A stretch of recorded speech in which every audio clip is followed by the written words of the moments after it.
জীবনে সেই জয়ী হয় যার বেশি ধৈর্য শক্তি থাকে। জীবনে চলার পথে ঝড় ঝাপটা বাধা বিপত্তি আসবেই। কখনো কখনো আমাদের জীবন দুঃখ কষ্টর মধ্যে কাটে, আবার কখনো কখনো সুখ আনন্দ নিয়ে কাটে। যদি জীবনে দুঃখ না আসতো তাহলে আমরা সুখের মর্মটা বুঝতাম না। জীবনে প্রবলেম আসবেই আসবে, সেই প্রবলেমকে ধৈর্য শক্তি দিয়ে কাটিয়ে উঠতে হবে। জীবন মানে প্রবলেম তো হবেই, মরার পর তো চলার অনুভূতিটুকুও হয় না। হ্যালো এভরিওয়ান, আসসালামু আলাইকুম। আমার চ্যানেল ডেলি লাইফস্টাইল ব্লগে তোমাদের সবাইকে স্বাগত। আশা করি তোমরা সুস্থ আছো ও ভালো আছো। আলহামদুলিল্লাহ, আমরাও খুব ভালো আছি। আজকে নতুন একটি ব্লগ ভিডিও তোমাদের মাঝে হাজির হয়েছি। আশা করি তোমাদের ভালো লাগবে। তা আজকে আমি ফ্রিজটা ডিপ ক্লিন করবো, সেটারই ভিডিও তোমাদের সাথে শেয়ার করব। তা দেখতেই পাচ্ছ ফ্রিজটা খুবই নোংরা হয়েছে। তার জন্য আমি ফ্রিজের ভেতরে সমস্ত জিনিস বের করে নিয়েছি। এতটাই নোংরা হয়েছে যে না পরিষ্কার করলে আর হচ্ছিল না। তাই জন্য আমি ফ্রিজটা এবার পরিষ্কার করার কাজে লেগে পড়েছি। সকালে উঠতে আমার একটু লেটই হয়ে গেছিলো, যেহেতু কাল রাত্রিরে একটু দেরিতে শোয়া হয়েছে, তার জন্য সকালে উঠতে একটু লেট হয়ে গেছিলো।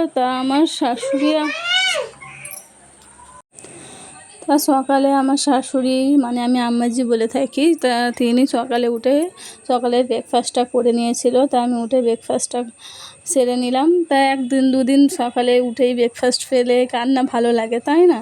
আর ব্রেকফাস্টটা সেরে আমার আরও কিছু কাজ ছিল, যেমন কাপড় কাচা, কাপড় শুকোর দেওয়া, প্লাস রান্না করা। তা ওইগুলো মিটিয়ে এসে আমি ভাবলাম এবার ফ্রিজটা ডিপ ক্লিন করে নেওয়া যাক। তা ফ্রিজটা নোংরা হয়েছে, তার জন্য তো ডিপ ক্লিন তো করতেই হবে। তাই ভাবলাম তোমাদের সাথে ডিপ ক্লিনের ভিডিওটা শেয়ার করা যাক। আশা করি তোমাদের ভালো লাগবে। ফ্রিজে যে বাজে স্মেল বার হয়, সেই স্মেলটা দূর করার জন্য কিন্তু তোমরা একটা কাজ করতে পারো। সব ভিডিওটি দেখতে থাকো, আশা করি জানতে পারবে। তা আমার ভিডিও যদি তোমাদের ভালো লেগে থাকে তাহলে চ্যানেলটি like, comment and share and subscribe করে আমার পাশে থাকার অনুরোধ রইল। আর যারা অলরেডি সাবস্ক্রাইব করে দিয়েছো তাদের জন্য অসংখ্য ধন্যবাদ। আর যারা এখনও করোনি জলদি সাবস্ক্রাইব করে দাও। তার জন্য তোমরা একটা কাজ করতে পারো, পানিতে একটু লেবু দিয়ে ফ্রিজটা ভালোভাবে মুছে নিতে পারো। তাতে করে ফ্রিজের বাজে স্মেলটা দূর হয়ে যায়। এবং এক টুকরো লেবু যদি ফ্রিজে রেখে দিতে পারো তাহলে বাজে স্মেলটা আর হবে না। যদি টিপসটা তোমাদের ভালো লেগে থাকে অবশ্যই ফলো করতে পারো। তা আমি এবার লেবু পানিটা দিয়ে ভালো করে ফ্রিজটা মুছে নেব। তা আমি ফ্রিজটা মুছতে থাকি, তোমরা ভিডিওটি কন্টিনিউ দেখতে থাকো।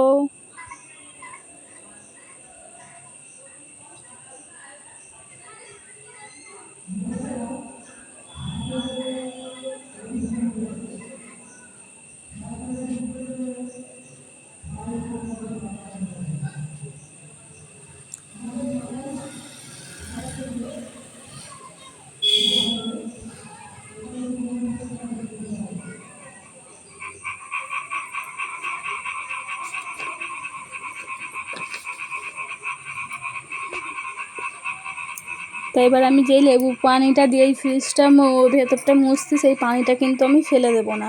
সেই পানিটা আমি আরও একটি কাজে লাগাবো। ভিডিওটি দেখতে থাকো, আশা করি সব বুঝতে পারবে, সব জানতে পারবে।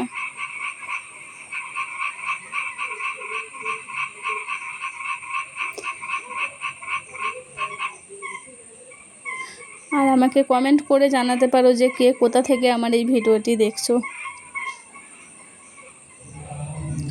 আমারও তো জানার ইচ্ছা করে না যে আমার বন্ধুরা কোথা থেকে ভিডিওগুলো দেখছে আমার। তা ফ্রিজের ভেতরেরগুলো এবার আমি ভালো করে ধুয়ে নেওয়ার জন্য চলে এসেছি। তাই এবার ফ্রিজের ভেতরের ওই অংশগুলো আমি ভালো করে ধুয়ে নেবো। এবার যেই পানিটা ছিল সেই পানিটা দিয়ে ওইগুলো আর একবার ধুয়ে নেবো। তাতে করে বাজে স্মেলটা আর হবে না।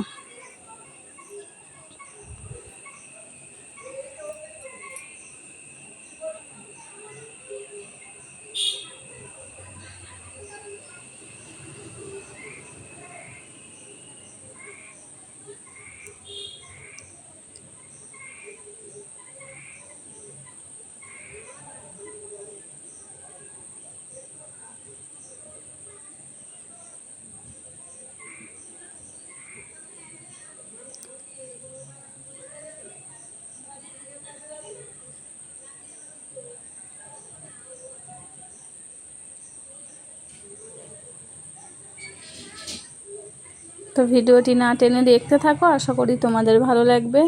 আর যদি ভালো লাগে তো সাবস্ক্রাইব করে দিও।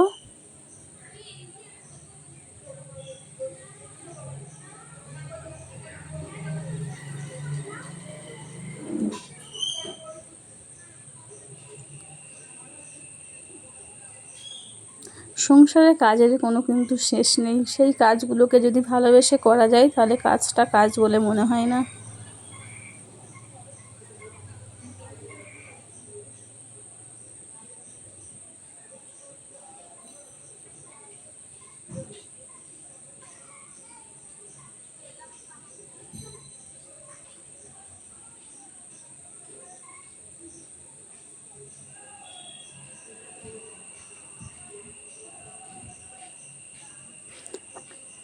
তা আমি এক একটা সাবধানের সাথে কিন্তু ধুয়ে নিচ্ছে, যেহেতু ওইটা কাঁচের পড়ে গেলেই কিন্তু ভেঙে যাওয়ার সম্ভাবনাটা অনেকটাই। তা ধুয়ে নেওয়ার পরে দেখতেই পাচ্ছ যে কতটা পরিষ্কার হয়েছে, একদম ঝকঝকে নতুনের মতো লাগছে, তাই না?